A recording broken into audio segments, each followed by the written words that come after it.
always take that moment to align your partner. There's nothing more depressing than you're in a technique that's going to be a systemic technique, and then you realize that they're akimbo. It's a good word. There's no akimbo in Chinese. Every language, I love languages, because there's something in every language that's just perfect.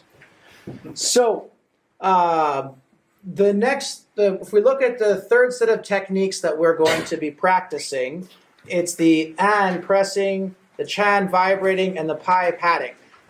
I need to have a pressure that presses. So I'm pressing. And by pressing, I don't want to be squishing.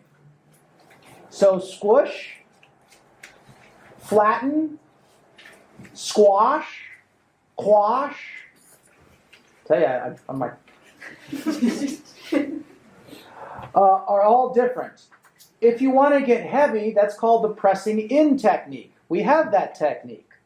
So what's important with my pressing is that I'm going to press in, and I'm going to press far enough that I get a response. That response may not be tangible to the person. It may be I feel a resistance change. I feel the bone. I feel an asher knot that I do not pluck. But I am getting to a place where there is a difference. And then, as always, I need to push into it, lighten, and then envelop it. And it sounds like three things. It's the 1, 2, 3, but it's just good touch. Chi first, strength second. And the pressing, can you feel those little gesticulations over there? I can't feel articulations. I can feel just you've got connection and there's warmth at depth.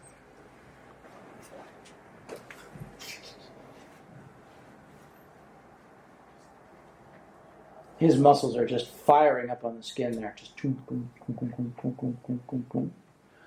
any case, sorry, distraction.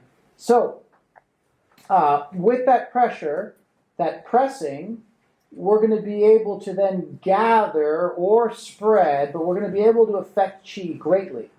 And that's because we're in one location and we're not moving. So, here, I'm on this far side showing you, just so you can see this side, and I'm in mid-thigh for no other reason than it's a big flat object that I can demonstrate on. But the pressing is once I've got that engagement, and then their chi starts to respond, which they feel as heat, fullness, tingling, and flow, I can then start to do things with it. I can spread my hands apart. And for those of you who aren't used to doing that, how long can I take to do this motion? So if I say, spread the hands apart, and you go, well, yes, you laugh now, but I mean, 2 years ago, that's like, huh? But it's like, how could you expect their chi to all follow you at that speed? But by giving it ripples of a slow spread, their chi will start to respond to that spread. Or if I gather my hand, my pressing comes in, then there's a concentration of the warmth in the area. And so I'm really able to very much affect very specific locations. And so this an, or pressing, we could also call it holding or being with, but those aren't tangible enough. We have to have a certain amount of pressure. Because if we have just hand on top, that's more, right? That's the palpating. So there has to be a depth difference no matter what. Now, that pressing might be really light, but it still has to have a press. There's going to be a vector in. There's going to be a decision made to affect something specifically.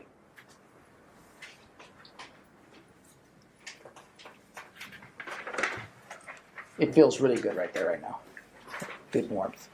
So whether I'm pressing CV17 or I'm pressing on the lower jiao where we were rocking, but now I'm just pressing, whether I am pressing at Bai Hui, whether I am pressing here at lung 1, lung 2, but pressing involves I'm actively manipulating the chi while passively listening to what's happening and looking for changes to their chi.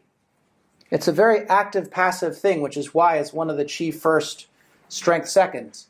Is if I don't have much chi in my hands or my hands are cold, I might as well go for pressing in, which is finding the bottom of the point and then waiting for them to panic, relax, and return to flow.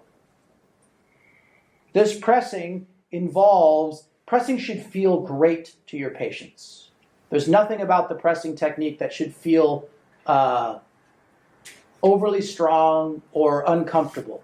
It's a very reassuring and guiding technique. So I can press on liver 14, just generally.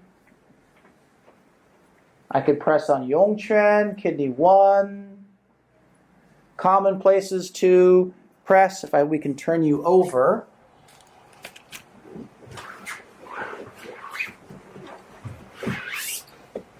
And today we might as well do press.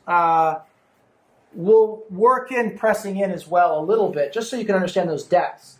And so today as you come in, you can get on the hamstrings, and then you can press enough that you feel that change, not enough to create and elicit a response that's negative. And then you can press in, and they'll be like, ow, that hurts. Ow, that hurts. Okay. So then you can lighten back up to a press. But if you lighten up and nothing's going on, you're not engaged. So we need to make sure we're engaged here. And then, for those of you who are used to my language, we cook them. And then we give that cooking a direction. Spreading it out, gathering it in, sending it up, sending it down, sending it around, whatever we're doing. But pressing is a very powerful chi technique that if we really do it, and where today we're going to really work on the pressing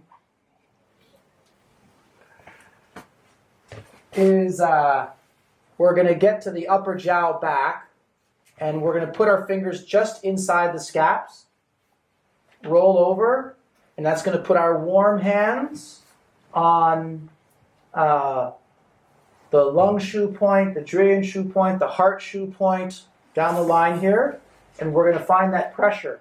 Press, but not enough that we feel the resistance change, but not so much that it becomes pressing in. We let the chi sensation build, and we work with it.